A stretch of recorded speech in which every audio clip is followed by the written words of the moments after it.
Hello friends, hopefully आप सभी लोग अच्छे होंगे। इस क्वेश्चन की मैं बात बोल रहा था जो पैराग्राफ रीडिंग या केस स्टडी बेस क्वेश्चन आया था 2024 में। तीनों जो सेट्स थे मैंने देखा, 3 सेट्स में देख रहा था। तीनों में कॉमन है ये क्वेश्चन, ठीक है। तो ये क्वेश्चन क्या बोलता है, बेसिकली ये रिलेशन पे बेस्ड क्वेश्चन है। अब तक मेरे ख्याल से जितने भी बार अगर क्वेश्चंस बने हैं डायरेक्ट क्वेश्चंस बनते थे, बट इस बार इसने केस स्टडी में दिया। बड़ा इंटरेस्टिंग केस बन जाता है, मतलब क्वेश्चंस वही बड़ा इंटरेस्टिंग बन जाए ना जब रियल लाइफ से आप लिंक करेंगे। इस क्वेश्चन में फिगर भी दिया था। एक पहले क्वेश्चन पढ़ते हैं। 2 पार्ट में क्वेश्चन था, ए पार्ट या फिर बी पार्ट था। तो ए पार्ट में ये है, students of a school are taken to a railway museum to learn about railways heritage and its history, ठीक है ना। An exhibit in the museum depicted many rail lines on the track near the railway station, ठीक है। तो अब ये जो यहाँ तक के बाद वो फिगर बना के दिया है, उसमें जैसे कुछ है नहीं, बस एक ट्रेन ऐसे खड़ा किया है, ऐसे लाइंस उसने ड्रॉ किया है। तो फिगर जो होता है इसमें बस बेसिकली आपको थोड़ा सा एक आइडिया देने के लिए कि कैसे इसको मैथमेटिकली आप अप्लाई करेंगे। अदरवाइज ठीक है, तो फिगर में की बहुत जरूरत नहीं है इस क्वेश्चन में, ठीक है।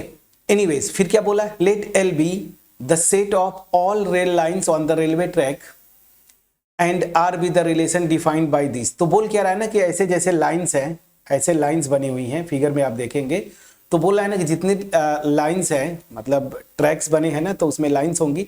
So let L be the set of all rail lines on the railway track. Track है तो उस पर जो लाइन्स बिछी होंगी, ठीक है। अब एक जैसे ट्रैक की बात करेंगे रेलवे का, तो रेलवे के लिए ऐसे 2 पैरेलल ऐसे लाइन्स होंगी, तभी तो वो ट्रैक बनेगा ना, रेलवे जब रेल चलती है तो। And let R be the relation defined by this. क्या है, L1 L2 such that L1 is parallel to L2। तो ये रेल लाइंस की बात कर रहा है, तो लाइन 1 एंड लाइन 2, ठीक है ना, वो पैरेलल है, रिलेशन ये डिफाइन कर रहा है, ठीक है। तो आपसे बोल क्या रहा है कि on the basis of above information answer the following question. तो यहां तक तो सिंपल सी बात है, एक आपको इंफॉर्मेशन दिया, फिगर में ऐसे लाइंस वगैरह बिछा दिया। मेन यहां पे आना है कि L वो सेट है सारे लाइंस का, और यहां पे बोल रहा है कि इस L सेट में बहुत सारे लाइंस होंगी ना, ऐसे पैरेलल भी हो सकती है, आप देखते हैं जब कभी कटता है ऐसे तो परपेंडिकुलर भी हो सकती है, मतलब इंटरसेक्टिंग लाइंस भी हो सकती हैं। तो बोल रहा है कि यहाँ पे जो रिलेशन डिफाइन कर रहा है, सारी लाइंस होंगी यहाँ पे, पैरेलल भी इंटरसेक्टिंग भी। तो यहाँ पे क्या बोल रहा है कि रिलेशन जो डिफाइन कर रहा है, इस रिलेशन से 2 लाइंस जो है रिलेटेड तभी होंगी जब वो पैरेलल होंगी। तो on the basis of above information answer the following questions. अब ये क्वेश्चन देखेंगे आप, कोई भी बुक, इवन एनसीईआरटी की बुक आप देखें, सॉल्व एग्जांपल में जब रिलेशंस के टाइप्स की बात करते थे हम लोग, खास करके इक्विवेलेंस रिलेशन वगैरह, तो वहां पे पैरेलल लाइंस और परपेंडिकुलर लाइंस दोनों पे सॉल्व एग्जांपल्स दिया हुआ है। सेम वही क्वेश्चन है फ्रेंड्स, है कुछ नहीं, बस यहाँ पे आपको बस थोड़ा सा प्रैक्टिकली वो रेलवे लाइन्स वगैरह को, ट्रैक वगैरह को यहाँ पे लिंक कर दिया। अब क्वेश्चन में जो है इसमें बोल रहा है कि find whether the relation R is symmetric. ये ए पार्ट था, ठीक है। इसमें दिया है 3 पार्ट में क्वेश्चन है, find whether the relation R is symmetric और not, find whether the relation R is transitive और नॉट। फिर थर्ड पार्ट है, if one of the lines on the railway track is represented by equation this, then find the set of all rail lines in R related to it, ठीक है। तो चलिए अब questions की बात करें तो फर्स्ट पार्ट पे आते हैं। फर्स्ट पार्ट बोल रहा है ये मेरा रिलेशन है, आपके स्क्रीन पे मेरे ख्याल से दिखना चाहिए, बिल्कुल दिख रहा होगा। तो बोला कि ये जो रिलेशन है वो रिलेशन जो है सिमेट्रिक है या नहीं। सिमेट्रिक, तो ध्यान दीजिएगा, अब यहां पे आइए जरा, मेरे फेस पे ध्यान दीजिए। सिमेट्रिक मतलब क्या होता था रिलेशन, अगर मैं बोलूं तो एक्स वाई अगर इस रिलेशन में आते हैं तो this will imply y x भी इस रिलेशन में आना चाहिए। इसका मतलब अगर एक्स वाई के साथ रिलेटेड है तो वाई भी एक्स के साथ रिलेटेड होगा। अब चलिए मैंने 2 लाइंस लिया जो कि इस रिलेशन में हैं, तो दैट मीन्स क्या हुआ, ऐसी लाइंस होंगी, मेरे फेस पे देखिए ऐसी होंगी। ये 2 लाइंस पैरेलल हैं क्वेश्चन में, तो ऑब्वियस सी बात है, अगर मैं L1 इसको देता हूं और ब्लैक वाली को जो है आपको, ग्रे वाले को L1 और ब्लैक वाले को L2 लाइन में लेता हूं, तो अगर L1 पैरेलल है L2 के तो ऑब्वियस ही बात है L2 भी पैरेलल होगा L1 के। दैट मीन्स ऐसे पलट दिया तो ये रिलेशन क्या हो गया, सिमेट्रिक हो गया। तो बस ये रिलेशन मेरा सिमेट्रिक हो जाएगा। इसको लिखेंगे कैसे, तो यही पे सोल्यूशन की मैं बात कर लेता हूं। If L1 L2 belongs to R, ठीक है ना, दिस विल इंप्लाई, अगर L1 L2 इस रिलेशन में है इसका मतलब क्या हो गया, L1 is parallel to L2। तो L1 ये है और L2 ब्लैक वाली ये पैरेलल हो गया। अब ये ऑर्डर पलट दिया तब भी दोनों लाइंस पैरेलल हैं। सो अगर L1 is parallel to L2 है इसका मतलब क्या हुआ, दोनों का स्लोप सेम होगा। So this will imply L2 is also parallel to क्या, पैरेलल टू L1। तो दिस विल इंप्लाई कि L2 L1 belongs to this relation. तो इसका मतलब क्या हो जाएगा कि ये रिलेशन मैं लिख देता हूं यहां पे, this will imply relation R is symmetric. ठीक है, ये रिलेशन सिमेट्रिक हो गया, इसमें कुछ नहीं करना है, सिंपल सा लॉजिक है। अगर ये L1 है ये L2 है, ये दोनों पैरेलल है, रिलेशन यही है पैरेलल, पलट देंगे तो L2 भी पैरेलल हो जाएगा L1 के, खत्म। ठीक है, तो मतलब ये रिलेशन जो है सिमेट्रिक है। आपका आंसर हो गया, एक लाइन का आंसर था। ठीक है, तो ये रिलेशन सिमेट्रिक है। तो आपका आंसर ये लिख के आपको सीधे सीधे यस भी बोल देना चाहिए था। ठीक है, या सीधे आप यस भी लिख देते तब भी चलता, पैरेलल होगा। मतलब ये रिलेशन सिमेट्रिक है। अब आते हैं find whether the relation R is transitive और नॉट। ये भी होगा, यहां पे ध्यान दीजिए क्या था ट्रांजिटिव रिलेशन, थोड़ा सा ऊपर मैं आपको एक्सप्लेन करता हूं कि अगर एक्स वाई इस रिलेशन में है, ठीक है, एंड वाई एक्स भी इस रिलेशन में है, ठीक है ना, सॉरी वाई एक्स ने वाई जेड ना, तो दिस विल इंप्लाई कि एक्स जेड भी इस रिलेशन में होंगे, यही ना, इस रिलेशन में होंगे, सॉरी, बिलोंग्स टू आर। एक मिनट प्रॉपर लिख देता हूं, दिस बिलोंग्स टू आर, यही था ना। ट्रांजिटिव रिलेशन का क्या था, एक्स वाई अगर रिलेटेड है, वाई जेड के साथ रिलेटेड है तो एक्स जेड के साथ रिलेटेड होगा, ट्रांजिटिव। अब जरा आइए यहाँ पे, मैं इसको लेता हूं एक्स, इसको लेता हूं वाई, और ये ब्लू वाली जो लाइन है इसको मैं लेता हूं जेड। ध्यान दीजिए, या मैं इसे ऐसे बोल दूं L1 L2 और ये लाइन मेरी L3 है। L1 है पैरेलल L2 के, ठीक है, मतलब ग्रे वाली ब्लैक के साथ पैरेलल है, और ये ब्लैक वाली इस ब्लू वाली के साथ पैरेलल है। तो ऑब्वियस सी बात है एक ग्रे वाली ब्लू के पैरेलल भी होगा, ये तीनों लाइन पैरेलल हो जाएंगी। या फिर स्ट्रेट लाइन के कॉन्सेप्ट से जाएं, तीनों लाइंस अगर पैरेलल हैं दैट मीन्स अगर ये इसके पैरेलल है तो इसका स्लोप इसके इक्वल होगा। ब्लैक अगर ब्लू के पैरेलल है तो ब्लैक और ब्लू का स्लोप्स इक्वल होंगे। इसका मतलब क्या हो जाएगा कि अगर पहले वाले लाइन का स्लोप m1 है तो m1 इक्वल टू m2 हो गया, और ब्लैक वाली अगर ब्लू वाली के साथ है, ब्लू का अगर स्लोप m3 है तो m1 इक्वल टू m2, और यहाँ से m2 इक्वल टू m3। इसका मतलब क्या हो जाएगा, m1 equal to m2 equal to m3 या m1 इक्वल टू m3, ऐसे भी बोल सकते हैं स्लोप्स के कॉन्सेप्ट से। तो चलिए, इसका मतलब क्या हो जाएगा कि ये रिलेशन ट्रांजिटिव होगा। आपका आंसर होना चाहिए था S। ठीक है, अब रीजन आप लिखना चाहेंगे तो ऐसे लिख दीजिए, if L1 L2 belongs to R and L2 L3 belongs to R। ठीक है, सो दिस विल इंप्लाई L1 जो है पैरेलल होगा किसके, L2 के, एंड L2 पैरेलल होगा किसके, L3 के। तो दिस विल L3, तो this will imply L1 is parallel to L3, और इसका मतलब क्या हो जाएगा, L1 L3 belongs to R। बस हो गया। आप रीजन भी लिखना चाहें तो ये रीजन लिख दीजिएगा। तो ये भी यस, तो पहला आंसर भी S, दूसरा भी, मतलब ये जो रिलेशन है ये सिमेट्रिक भी है, ट्रांजिटिव भी है। इस क्वेश्चन में एक ही पार्ट अच्छा था, मतलब ए पार्ट में, ये तीसरा पार्ट थोड़ा सा अच्छा है, कॉन्सेप्चुअली चलेंगे। क्या बोल रहा है, if one of the rail line on the railway track is represented by the equation y equal to mx plus 2, y equal to 3x plus 2 है, then find the set of rail lines R related to it. अब यहाँ पे straight line का concept use होगा। मैं जरा यहाँ पे आता हूँ, y equal to mx plus c line जो है वो कैसे यहाँ पे प्लेन पे रिप्रेजेंट करते थे, ये x एक्सिस है, y एक्सिस है ये, तो y equal to mx plus c आप ऐसे भी रिप्रेजेंट कर सकते हैं। मान लीजिए मैंने ऐसे रिप्रेजेंट कर दिया, ठीक। अब ये मान लीजिए एक लाइन है, ठीक, L, इसको मैंने नाम दे दिया, जिसका इक्वेशन है।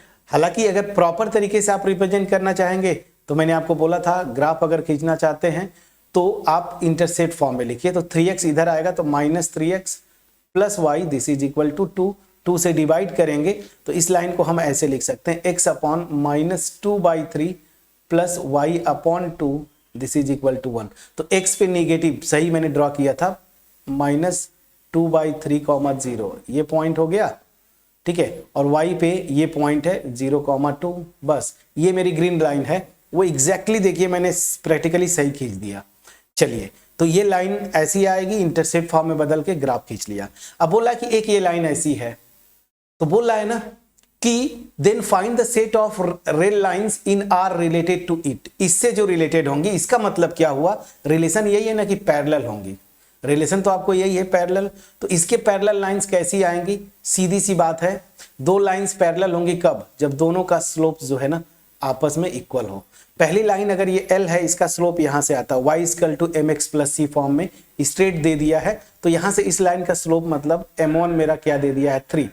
जितनी भी लाइंस होंगी इसके पैरेलल सबका स्लोप जो है ना वो क्या आएगा 3 आएगा। तो सीधी सी बात है, जितनी भी लाइंस होंगी इसके पैरेलल वो कुछ ऐसे दिखेंगी। एक मिनट, ओरिजिन से पास होने भी लाइन ऐसे जा सकती है, फिर मैं कई कलर में खींच देता हूं, वो लाइंस एक ऐसी चली जाएगी, फिर ऐसी भी लाइन जा सकती है। तो जितनी होंगी, ग्रीन मेन लाइन है, इसके पैरेलल ये ब्लू है, रेड है, येलो है, इस तरह से बहुत सारे लाइंस होंगी ना, इनफाइनाइट लाइंस होंगी। तो सीधी सी बात है, इन सब लाइन में एक कॉमन है, एक चीज इन सब लाइंस में कॉमन होगा, इसका जो ग्रीन लाइन है इसका भी स्लोप जो है वो 3 है, रेड वाले का भी स्लोप जो है वो 3 ही आएगा, इसका भी स्लोप जो है वो भी 3 आएगा, येलो वाले का भी स्लोप जो है वो 3 आएगा। जितनी भी लाइंस आएंगी सबका स्लोप सेम होगा। तो चेंज क्या होगा, आप अगर स्ट्रेट लाइन का कॉन्सेप्ट जानते हैं, इस तरह से जो लाइन अगर जा रही है तो स्लोप हो गया, और ये मेरा y एक्सिस पे इंटरसेप्ट है, इसी को हम बोलते हैं c। तो अगर मेरी लाइन स्टैंडर्ड फॉर्म में y equal to mx plus c है, तो यहाँ पे अगर पैरेलल लाइंस लेते हैं ना तो आप देखते हैं ना इंटरसेप्ट ये c वाला पोर्शन चेंज होता है। समझा पाया कि नहीं? तो गिवन लाइन के लिए जो c की वैल्यू है वो अगर देखें यहाँ पे तो 2 है, यही चेंज होगा, ठीक है। तो आपको बोला है ना कि find the set of rail lines in R related to R, तो इसका आंसर क्या हो जाएगा, अगर सेट को मैं a लिखता हूं तो कैसी होंगी वो लाइंस, इस टाइप के, y equal to m same है सबका। अब देखिए हमें क्या करना है, ये जो ग्रीन लाइन का इक्वेशन दे दिया है उसी फॉर्म में इन सब लाइंस का फॉर्म इक्वेशन लिखेंगे, तो सबका फॉर्म कैसा होगा, y equal to mx plus c, m सब में फिक्स है तो ये mx, बस चेंज क्या होगा, ये इंटरसेप्ट, इंटरसेप्ट चेंज होगा तो आप यहाँ पे लिख दीजिए k या c भी लिख सकते थे, सच दैट k जो है कोई भी रियल नंबर हो जाए, बस ये आपका आंसर हो गया। तो ये एक पोर्शन था, इसमें आपको अगर स्ट्रेट लाइन का कॉन्सेप्ट पता नहीं है तो थोड़ा आप स्ट्रगल करते, ठीक है ना। तो इस पार्ट में मैं बोलूंगा बहुत केयरफुली आपको जाना था। हालांकि केयरफुली क्या, दो लाइंस पैरेलल हैं, उनका स्लोप्स आपस में इक्वल होगा। ये जो गिवन लाइन है इसका स्लोप 3 है, तो इसके पैरेलल जितनी भी लाइंस आएंगी उस मतलब रेलवे जो ट्रैक्स है जो भी बोलिए, तो अगर मेरी ग्रीन वाली लाइन एक्चुअल जो क्वेश्चन में दिया हुआ है, येलो है, रेड है, ब्लू है, इस तरह से बहुत सारी इनफाइनाइट लाइंस जाएंगे पैरेलल, तो सबका स्लोप सेम होगा। तो सबका इक्वेशन अगर y equal to mx plus c form में लिखना है आपको, तो y इक्वल टू m सबका फिक्स होगा 3x, चेंज क्या होगा ये c ना, ये इंटरसेप्ट, तो बस c चेंज करवा दीजिए, वेरिएबल बना दीजिए या पैरामीटर बना दीजिए, तो y equal to 3x plus k लिख दूंगा such that k belongs to r। ये आपको लिखना था, ये मेन पार्ट था इस क्वेश्चन का, समझ में आ गया। तो चलिए पूरा क्वेश्चन आपको बस वो एक लैंग्वेज फॉर्म में समझाने के लिए दिया था, एक फिगर दिया है, उसमें रेलवे ट्रैक से इंटरसेक्टिंग भी होंगे, परपेंडिकुलर भी होंगे, पैरेलल भी होंगे। तो यहाँ पे जो रिलेशन डिफाइन किया था उन लाइंस को इकट्ठा किया, पैरेलल लाइंस को केवल लेना था। तो पैरेलल लाइंस वाले रिलेशन सिमेट्रिक भी होता है, ट्रांजिटिव भी होता है, ये तो हो गया। अब तीसरा पार्ट में पूछा था, यही तो होता है इक्विवेलेंस क्लासेज का कॉन्सेप्ट आ गया फ्रेंड्स, इक्विवेलेंस क्लास वाला याद करिए। इक्विवेलेंस क्लास हमने डिस्कस किया था कि इक्विवेलेंस क्लास में जैसे पार्टीशन फॉर्म करता है ना, अगर ये सेट में ले लिया L तो यहाँ पे पार्टीशन फॉर्म्स होंगे ना, पर बहुत सारे। तो यहाँ पे वो लाइन है एक लाइन है जिसका equation y equal to 3x plus 2 दिया हुआ है, वो इस पार्टीशन में आता है। तो इस पार्टीशन के मेंबर्स क्या होंगे? वो सारे लाइंस जो कि इसके पैरेलल होंगे। पैरेलल होंगे, कॉन्सेप्ट लगाइए, आंसर आपने कर दिया। मैं अपना बेस्ट एक्सप्लेनेशन देने की कोशिश किया। अगर आपके पास पहुंच पाया होगा, वीडियो को लाइक जरूर करिएगा, फ्रेंड्स के साथ शेयर करिएगा, चैनल पे नए हैं सब्सक्राइब जरूर करिएगा। अभी वीडियो खत्म नहीं हुआ, एक पार्ट हमने खत्म किया। अगर आपके पास पहुंच पाया हो, आप सारे फ्रेंड्स के साथ शेयर करें। आप बताएं कि 12 का मैंने स्टार्ट कर दिया है PYQs, ये अब चलता जाएगा।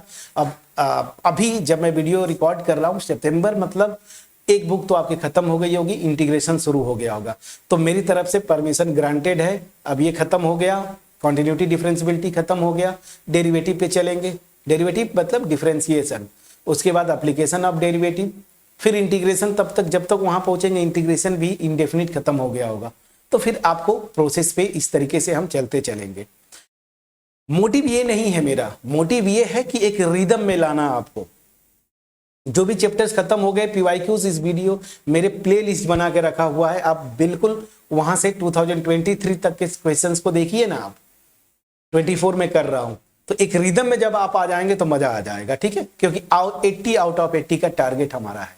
चलिए अब आता हूं मैं, इसका बी पार्ट ये दिया हुआ था, और बी पार्ट, तो ये पूरा फुल मार्क्स का क्वेश्चन था, 4 मार्क्स का बी पार्ट, ठीक है ना। अब ये क्वेश्चन क्या बोलता है? सब कुछ सेट वही है, बोल क्या रहा है? Let S be the relation defined by L1 L2 such that L1 is perpendicular to L2, check whether relation S is symmetric or transitive, ठीक है। तो अब मैं इस क्वेश्चन को अगर आप देखें तो ये एक पार्ट था 4 मार्क्स का, ये अलग से आपका एक 4 मार्क्स का दे दिया। हालांकि ये तो और आसान हो गया था, बट ठीक है, इसको हम अलग से कर लेते। बी पार्ट का सोल्यूशन मैं यहां से स्टार्ट कर देता हूं। चलिए क्या बोल क्या रहा है इसमें? जो रिलेशन डिफाइन किया वही बुक्स वाला, परपेंडिकुलर लाइंस। यहां पे ध्यान दीजिएगा, ये फिगर पे ध्यान दीजिए, मेरे फेस पे ये ऐसे परपेंडिकुलर दो लाइंस इस रिलेशन एस से रिलेटेड तभी होंगी जब वो एक दूसरे के परपेंडिकुलर होंगी। ये फिगर से आप देखिए, ऐसा केस बनेगा। परपेंडिकुलर, दोनों के स्लोप्स का प्रोडक्ट -1, या ऐसे बोलो इनके बीच का एंगल 90 डिग्री। परपेंडिकुलर यही लिखा, डिफाइन किया ना, दो लाइंस आएंगी तभी जब वो एक दूसरे के परपेंडिकुलर होंगे। Check whether the relation S is symmetric और ट्रांजिटिव। तो सिमेट्रिक तो हो जाएगा। देखिए ऐसे, अगर मैं बोलूं कि ये ग्रे वाली लाइन ब्लैक के परपेंडिकुलर है, तो ऑब्वियस सी बात है ब्लैक भी क्या होगा? ग्रे के परपेंडिकुलर होगा। रीजन यही कि अगर एक का स्लोप m1 है, दूसरे का स्लोप m2 है, तो इनके स्लोप का प्रोडक्ट -1 आएगा, ठीक है, -1, ये ऐसे कर दिया, -1, दोनों के स्लोप्स का प्रोडक्ट ऐसे परपेंडिकुलर। तो ऑब्वियस सी बात है ना कि अब मैं इसको पलट भी दूं तो m2 इंटू m1 भी क्या आ जाएगा? ये भी -1 आएगा। मतलब अगर ग्रे परपेंडिकुलर है ब्लैक के, तो ब्लैक भी परपेंडिकुलर है ग्रे के। तो ये तो रिलेशन सिमेट्रिक हो गया, इसमें कुछ करना नहीं है। तो इसमें आ जाता हूं सिमेट्रिक के लिए, आप ऐसे लिख दीजिए, फॉर सिमेट्रिक, फॉर सिमेट्रिसिटी ना, ऐसे लिख दीजिए।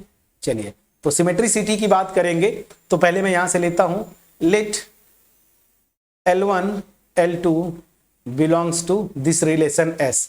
इसका मतलब क्या हो जाएगा? L1 is perpendicular to L2, मैंने शॉर्ट में लिखा, आप पूरा लिख दीजिएगा। अगर L1 परपेंडिकुलर है L2 के, तो इसका मतलब क्या हो जाएगा? L2 भी क्या हो जाएगी? परपेंडिकुलर हो जाएगा L1 के। इसका मतलब क्या हो जाएगा? L2 L1 जो है इस रिलेशन में आ गए, और इसका मतलब क्या हो जाएगा? S इज सिमेट्रिक, ठीक है ना, ये सिमेट्रिक हो गया। बस आपका आंसर आ गया। तो ये सिमेट्रिक रिलेशन हो गया। तो ये जो रिलेशन है सिमेट्रिक हुआ। अब आते हैं ट्रांजिटिव। यही पे अगर आप प्रैक्टिस किए होंगे, एनसीईआरटी केवल देखे होंगे ना, उसका सॉल्व एग्जांपल तो आप कर ले जाएंगे। ये रिलेशन ट्रांजिटिव नहीं होता। कैसे? चलिए इसको हम देखते हैं, ठीक है। इसको ऑब्जर्व करने के लिए ट्रांजिटिविटी बोला ना, ट्रांजिटिव, तो यहां पे आप पहले लिख दीजिए फॉर ट्रांजिटिविटी, फॉर ट्रांजिटिविटी, ठीक है। मतलब ये रिलेशन ट्रांजिटिव है कि नहीं, ये हम चेक करने जा रहे हैं।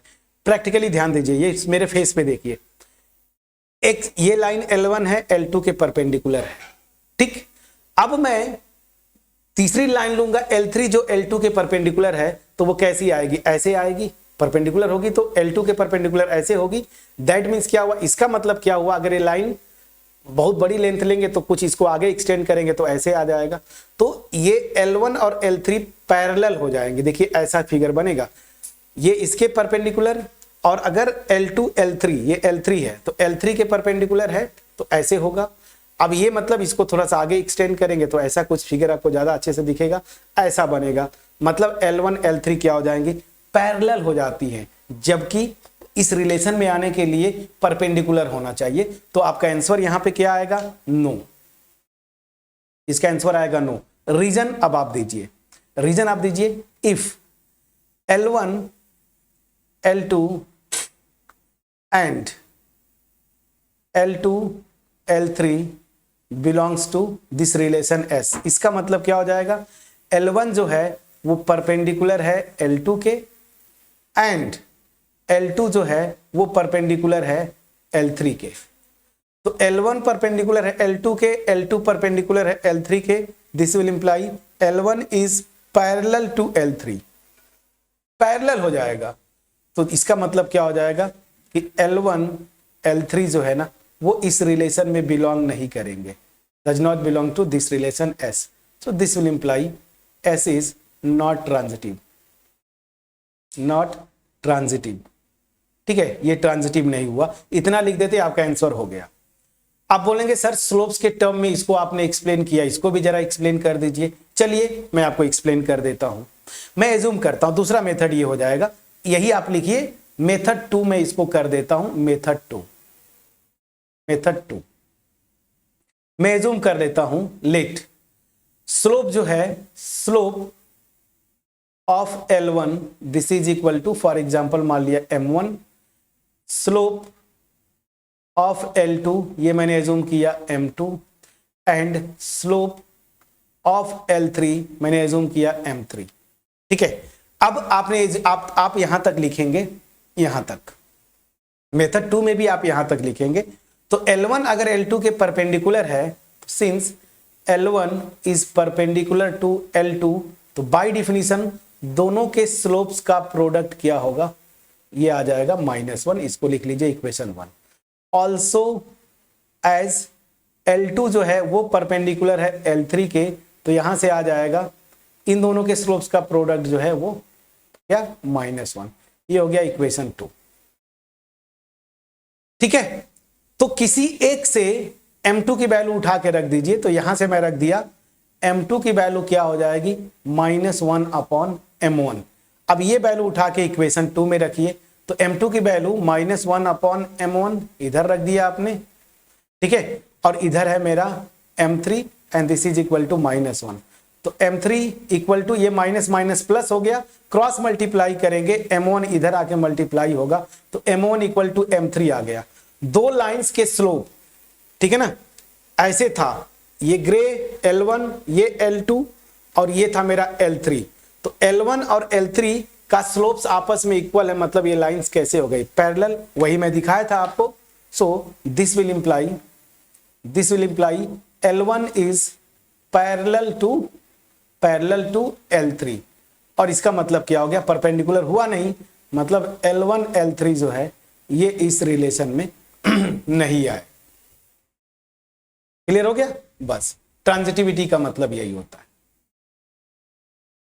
कितना स्मार्टली किया आपने। तो एक एक क्वेश्चन को मैंने आपको दो तरीके से बताया, एक कॉन्सेप्चुअली जो लैंग्वेज का यूज करके कर सकते थे, और स्लोप्स के कॉन्सेप्ट भी मैंने यूज करके आपको बताए। अब इससे बेस्ट एक्सप्लेनेशन मैं क्या दे सकता था रिलेशंस के लिए, ठीक है। बट फिर भी अगर आप डिसएग्री करते हैं मेरे सोल्यूशन से, डिससेटिस्फाइड हैं, प्लीज कमेंट सेक्शन में जरूर कमेंट करेंगे। और अगर मेरा एफर्ट आपके पास पहुंच पाया हो, मजा आ गया हो, तब भी आप कमेंट सेक्शन में कमेंट ड्रॉप करेंगे। फ्रेंड्स के साथ शेयर करिए, वीडियो को लाइक जरूर करिएगा, ठीक है। चैनल पे नए हैं जरूर सब्सक्राइब करिएगा, क्योंकि अब रिदम बना है तो questions up to 12 level, 10th और 12 कॉन्टिन्यूसली आते रहेंगे। बीच में 9th का थोड़ा सा पोर्शन रह गया, उसको भी हम कवर करेंगे। तो यहां तक चीजें आपको पास पहुंच पाई होंगी, मैं ये विश्वास करता हूं। अब नेक्स्ट टॉपिक जो है डिफरेंशिएशन, जो कि हम नेक्स्ट वीडियो में से ही स्टार्ट कर देंगे। तो फिर से वही चीज कमेंट सेक्शन में थोड़ा सा कम्युनिकेट किया करें। मैं यही पूछ रहा हूं कि आपको कॉन्फिडेंस आ रहा है कि नहीं, थोड़ा सा।